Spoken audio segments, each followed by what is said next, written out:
जो बच्ची नवरात्रि में पूजी जाती है उसकी अभिमान लूटी जाती है। राजनीति की रोटियां सेकी जाती है, गरीबों को न्याय मिलने में देरी की जाती है। नमस्कार, मैं महिमा सिंह आप सभी का स्वागत करती हूँ रीड्स न्यूज झारखंड में। बलात्कार एक जघन्य अपराध है। इसके अपराधी को कड़ी से कड़ी सजा मिलनी चाहिए और मिलती भी है, लेकिन ये जघन्य अपराध रुकने का नाम नहीं ले रहा।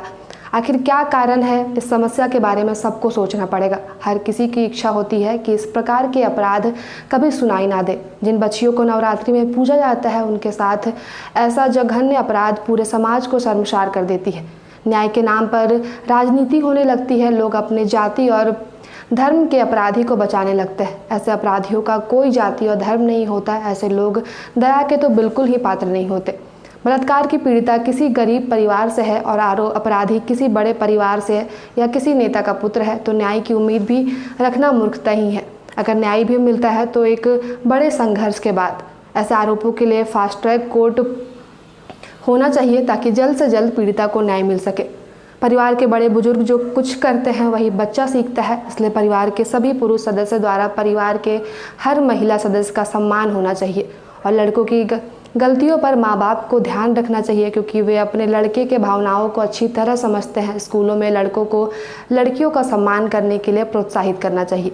अगर आप शिक्षित और सभ्य हैं और आपके सामने कोई किसी लड़की पर भद्दी टिप्पणी करता है तो उसे तुरंत रोकें, उसे समझाएं, ना माने तो पुलिस को सूचित करें। शायद ये सब बातें भी इस अपराध को नहीं रोक पाएगी, मगर कुछ कम कर सकती है, समाज में सुधार ला सकती है। मुझसे भी ज़्यादा बुद्धिमान लोग सबको अपनी तरफ से कुछ प्रयास करने चाहिए। समाज में बहुत गंदगी और नकारात्मक विचार फैल चुके हैं। ज़रूरत है अच्छे और सकारात्मक विचारों की जो समाज की बुराइयों को जड़ से खत्म कर सके।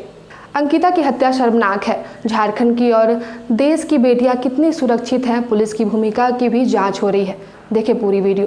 राज्यपाल रमेश बैस ने दुमका में प्रेम प्रस्ताव ठुकराने पर 16 साल की छात्रा अंकिता सिंह को पेट्रोल छिड़ककर जलाकर मार डालने की घटना को अत्यंत दुखद बताया है। कहा कि इस प्रकार के जघन्य व पीड़ितादायी घटना राज्य के लिए शर्मनाक है। उन्होंने सोमवार को पुलिस महानिदेशक नीरज सिन्हा से दूरभाष पर बात कर अंकिता की मौत के मामले में स्थानीय पुलिस की भूमिका की जांच करने का आदेश दिया। साथ ही उन्होंने इस घटना की सुनवाई फास्ट ट्रैक कोर्ट में करने की बात कही। राज्यपाल ने कहा कि ऐसी घटनाओं से राज्य की छवि पर विपरीत असर पड़ता है। प्रदेश की जनता घर, दुकान, माल, सड़क कहीं भी सुरक्षित महसूस नहीं कर रही है। उन्होंने कहा कि उनके द्वारा पूर्व में भी पुलिस महानिदेशक को राज्य के विधि व्यवस्था पर चिंता जताते हुए प्रभावी और दुरुस्त करने का निर्देश दिया गया था, लेकिन इसका कोई सकारात्मक परिणाम नहीं दिख रहा। एक लड़की जिसने अभी पूरी दुनिया भी नहीं देखी थी, उसका इस प्रकार से अंत बहुत ही पीड़ादायक है। इससे पहले राज्यपाल ने अंकिता के पिता से बात कर उनसे पूरी घटना की जानकारी ली एवं व्यक्तिगत रूप से सांत्वना दी। उन्होंने पीड़ित के परिवार को तत्काल 2 लाख की राशि अपने विवेकाधीन अनुदान मद से देने की घोषणा की। साथ ही शोक संतप्त परिवार के प्रति गहरी संवेदना व्यक्त की। उधर दुमका की बेटी अंकिता सिंह की 2 दिन पहले हुई मौत के मामले को भाजपा ने राज्य सरकार की लापरवाही और तुष्टीकरण की नीति का परिणाम बताते हुए आंदोलन करने की रूपरेखा तैयार की है। पूर्व मुख्यमंत्री बाबूलाल मरांडी गिरिडीह में सोमवार को प्रशिक्षण शिविर खत्म होने के बाद दुमका के लिए रवाना हो गए, जहां उन्होंने पीड़ित परिवार से मुलाकात की। पीड़ित परिवार को न्याय दिलाने के लिए भाजपा के सभी नेताओं ने इंटरनेट मीडिया पर बयान जारी किया।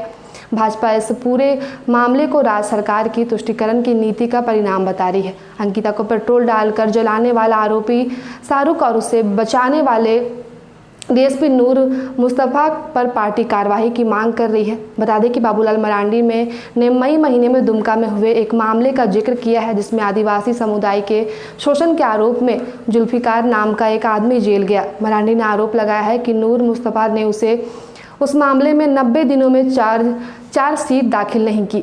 इस वजह से आरोपित को जमानत मिल गई। बाबूलाल मरांडी ने इस ट्वीट को भाजपा के राष्ट्रीय नेता मुरलीधर राव ने भी ट्वीट किया है। वही विधानसभा में नमाज कक्ष आवंटित किए जाने के मामले में सरकार को बैकफुट पर ला चुकी पार्टी अंकिता की मौत के मामले को लेकर राज्यव्यापी आंदोलन करने की योजना बना रही है। बेटियों की सुरक्षा और आरोपित के एक खास समुदाय होने की वजह से सरकारी संरक्षण के मामले में पार्टी सरकार को घेरने की तैयारी कर चुकी है। प्रदेश भाजपा के प्रवक्ता प्रतुल सहादेव ने ट्वीट कर अंकिता हत्याकांड में सरकार पर तुष्टीकरण का आरोप लगाया है। उन्होंने कहा कि इस सरकार में दंगाइयों को सरकारी मेहमान बनाया जाता है, जबकि असली पीड़ितों को शमशान नसीब होता है। इन नाजुक सी कलियों को फिर किसने तोड़ गिराया है, महक दबी नीचे पैरों के दफन उन्हें कर डाला है। बलिदानों की धरती पर ये कैसा राक्षस आया है, एक निर्भया चार निर्भया कितनों को तड़पाया है।